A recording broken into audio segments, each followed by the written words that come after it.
السلام عليكم ورحمة الله وبركاته. أصحابتي دقالق هي كحرن جانل كابت حكيم حرير وإذن سلامي هداي تاهي مركب وهريسي waxaan ka codsanayaa inaad subscribe ii saarto muuqaalka aan naga qurxiso insha Allah aan like saarto.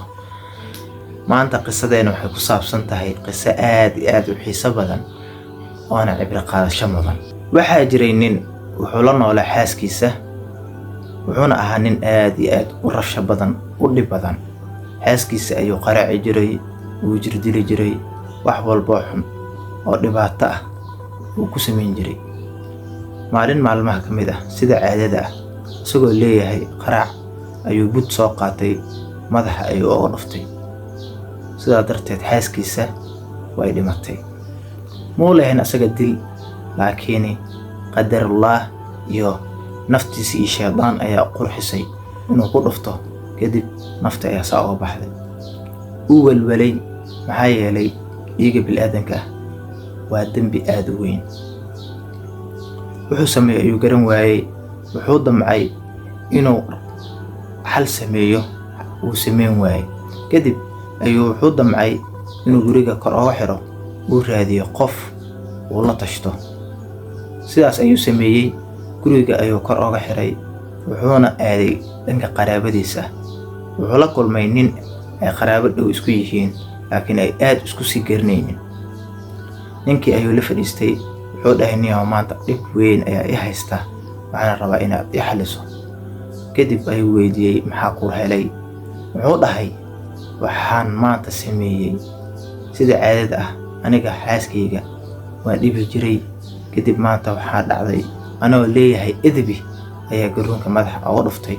sidaa darteed way dhimatay iyadoo meed ah ayay guriga ii dhex taallaa. niyow saaxiibow maanta adigaan tala kaa sugaya. ninkaasna nin wanaagsan muu ahayn. wuu fikiray shaydaana la fikiray.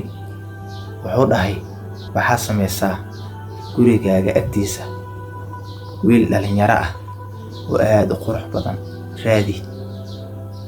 meelahaas hadduu soo maro qabo gurigaaga gee waxaad dhahdaa waan ku soo dhaweyni si wanaagsanna ula hadal yuuna kaa shakinin. kadib markaad guriga gashiin kadib mashquuli kadib madaxa ku dhufo dil. markaad disho kadib qoorta ka goo xaaskaaga meedkeeda agdhig. hadhow markay dadka imaadaanna waxaad dhahdaa xaaskayga ayaan u kor imaaday isagoo xumaynayo. subxaan allah. naf ayuu gooyey wuxuuna kula talinayaa naf kale inuu gooyo. wuu farxay kor u booday wuxuu dhahay maanta waxaad iga badbaadisay in lii xiro in lii dilo. arrintii ayuu u qaadan waayay wuu ku farxay. waayahay u dhahay wuu ka tagay. gurigiisa agtiisa ayuu fadhiistay. wuxuu sugayaa wiil dhalinyaro ah uu dilo uu qoorta ka gooyo uu islaantiisa agdhigo si uu uga baxsado dhibaatada haysato. muddo kadib waxaa soo maray wiil aad u qurxoon oo haybada islaamka ka muuqato. si fiican ayuu u salaamay wuxuuna ka dhaadhiciyey inuu maanta xaafadiisa casuumaad jirto uuna soo dhaweyn doono. wuu soo waday guriga ayuu keenay wuu yar mashquuliyey kadib madaxa ayuu ku dhuftay. wiilkiina wuu dhintay. qoortii sidii uga gooyey xaaskiisa ayuu agdhigay. wuxuu rabaa inuu dadka ka dhaadhiciyo wiilkan yar ayaan ugu imaad xaaskayga isagoo xumaan ku samaynayo.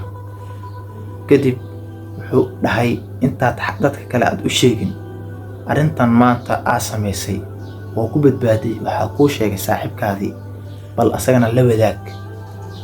wuu soo tagay guriga ayuu kor uga soo xiray. wuu soo tagay wuxuu soo aaday dhanka saaxiibkiisii ee la taliyihiisa ahaa. wuxuu dhahay maanta nin waad badbaadisay wiilka yaraa waan helay waan dilay qoorta ayaan ka gooyey xaaskayga ayaan agdhigay. hadda labadooduba ayagoo meed ah ayay guriga i dhex yaallaan.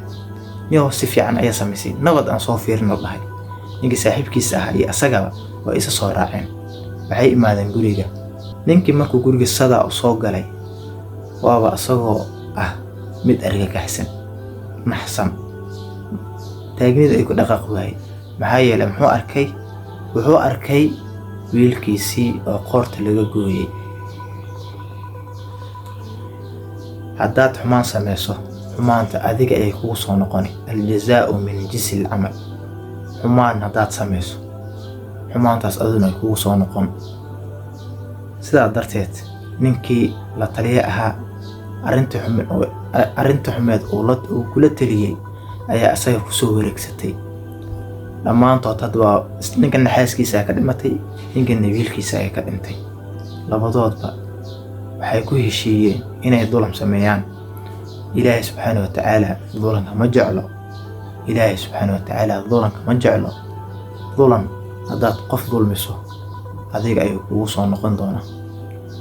sidaa darteed aan iska ilaalino dulanka. aljazaa'u min jinsil camal ayaa la dhahaa. qisadani waa qiso aad u murugo badan, kuna dayasho mudan, kuna cibro qaadasho mudan. wassalaamu calaykum waraxmatullah.